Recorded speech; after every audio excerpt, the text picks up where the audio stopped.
I met Sister Edith about a week after I'd been assigned to La Paz with the health project for field-based training. I had passed by on my way to class and seen her and a bunch of children outside an abandoned building hauling out dirt and garbage because they had been evicted from their home. That next day, I asked my fellow students, aspirantes del Cuerpo de Paz, there were 14 of us in training, in field-based training, and I asked them that next day whether any of them wanted to help me help clean out the premises for the orphanage that was just moving into this abandoned building. And I suggested that we work every Saturday, and everyone is in agreement. And that next Saturday, everybody showed up to work at the orphanage. We all worked so hard that first day, lugging out wheelbarrows full of dirt and buckets full of dirt and rocks and broken bottles and bones and all kinds of trash that was scattered around there.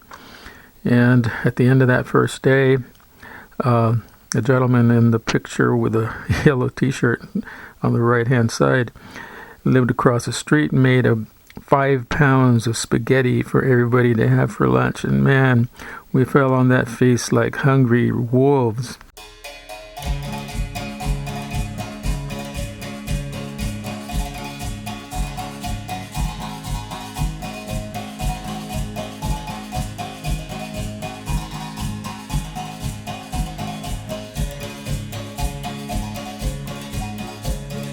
Entre sus joyas más finas, a las que Honduras debía de llamar. La guardo entre el collel de colinas, igual que un tesoro debía de guardar. La samaya y suprema engravura, su sonido imperial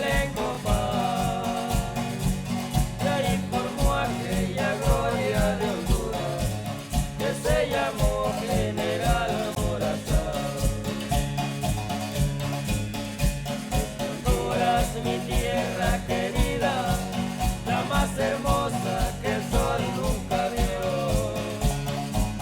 Por ella yo doy mi sangre y mi vida, lo mismo que el bravo le pida a Dios. No hay otro pueblo más macho que el pueblo catachi, del cual vengo yo. No hay otro pueblo más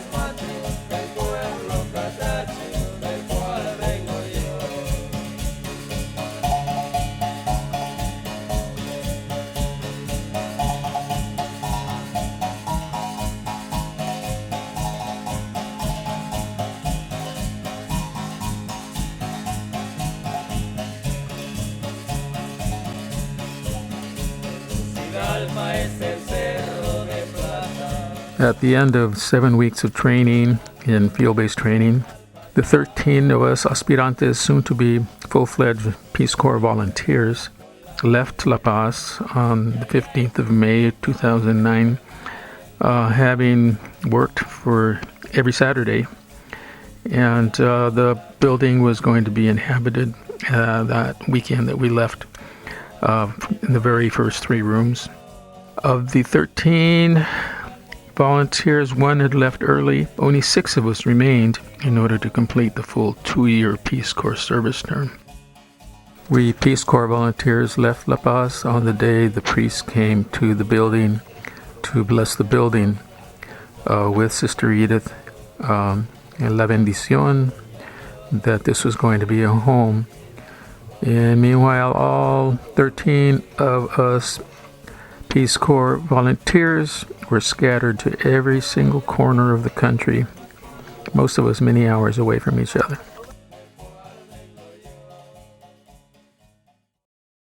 I returned to La Paz on August 15th, 2009. I had been assigned to the Departamento de Atlántida, the city of La Masica. The reason for the transfer is the North Coast had been deemed an area of risk for the health of Peace Corps volunteers, and myself and 4 others were moved from the north coast and moved inland to different areas. But anyway, when I returned to the Hogar San Jose in La Paz, I immediately began to address health issues. As a nurse, I saw that the water situation was untenable.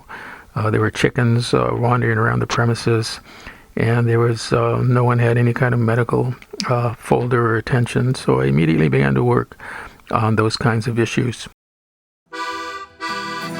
Sister Edith was asking me one day about Thanksgiving and how it was celebrated, which translates to Dia de Gracias. And Sister Edith mentioned to me that it was a nice tradition and she would like to have dinner or something to give thanks for everything that had happened to her so far, having secured the building and the assistance to help them move in.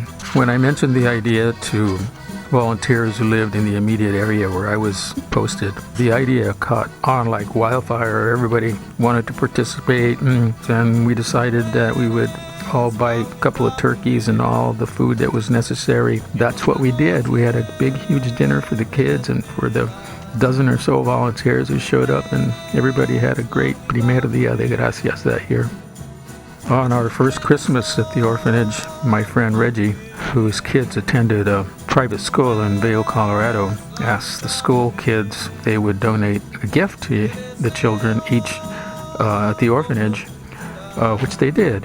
One of the things that was awarded to Sister Edith was a camera, which she had desired and expressed a wish for. Then the next day, on the 25th of December, the children opened a couple of boxes of clothing, used clothing that my daughter and her co-workers at work in Seattle, Washington, had all collected over the weeks in order to send them to the orphanage as Christmas gift.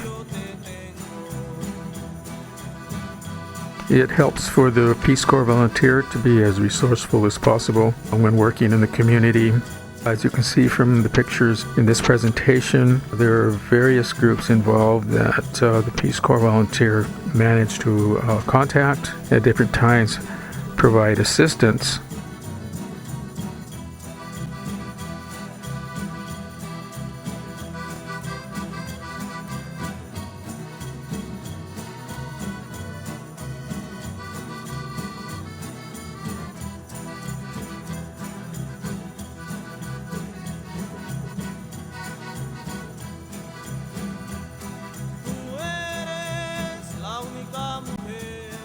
What you see in front of you is a project for potable water. Up to now, the children have been drinking contaminated water from a company called ADEC, which is a community development water project based in Marcala. We also had help from the students at INFAP, who would come once every 2 or 3 weeks in order to dig out trash and weeds from the premises. I had contacted also the World Food Program, and they provided the 5 basic foods for the orphanage in order to stave off hunger.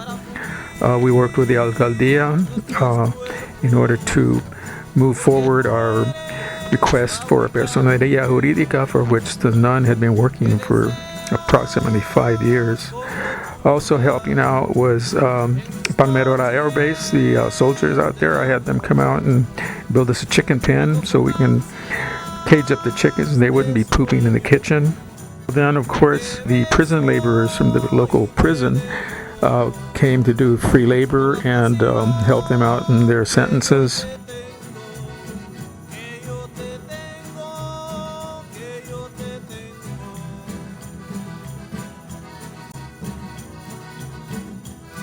And then Virginia Health Center, we got them involved with the medical brigade, and they're going to be assisting us with the construction of a new building.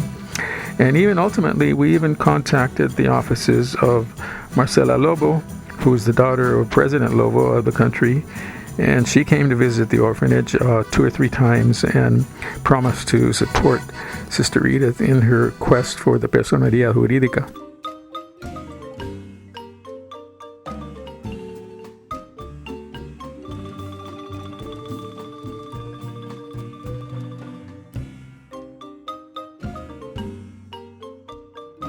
Our second annual Dia de Gracias in the orphanage in La Paz was celebrated in a building that was slightly better remodeled than the last the other gracias we had there. It's much cleaner and everything is painted.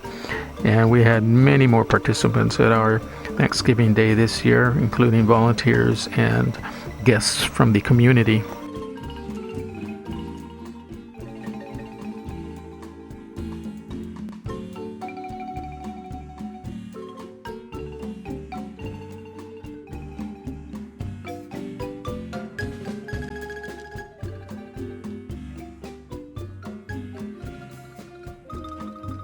A few days after the New Year, the Palmerola Air Base Commander's Executive Secretary called me, asked me if we would like the donation of 50 bags of cement. I says, when can you bring them over? And she said, we're on our way right now. The kids would have a more hygienic place in which to play, and they wouldn't be playing in the dirt and tracking dirt all over the place.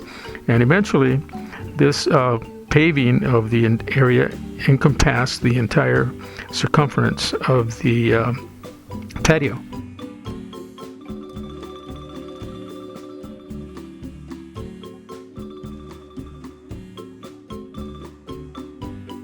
While I was on medical leave, the remaining portion of the roofing that provides shade over that pathway around the building was completed with tiles that we salvaged from a donated building. And this completed, in addition to all the paving around the patio, the large patio in the center, it was all roofed with varying materials. The last part, of course, here was the tiles that were salvaged and that managed to cover the entire wing of that building to have shade for the children to play under the hot summer sun. With the granting of the Personería Jurídica to the Fundación Senor San Jose by the national government in July 2011, gave us the legal directive in order to continue to progress with the Home for the Children and organize ourselves as a business. And we will continue to do so for this year. 2012 promises to be an excellent year.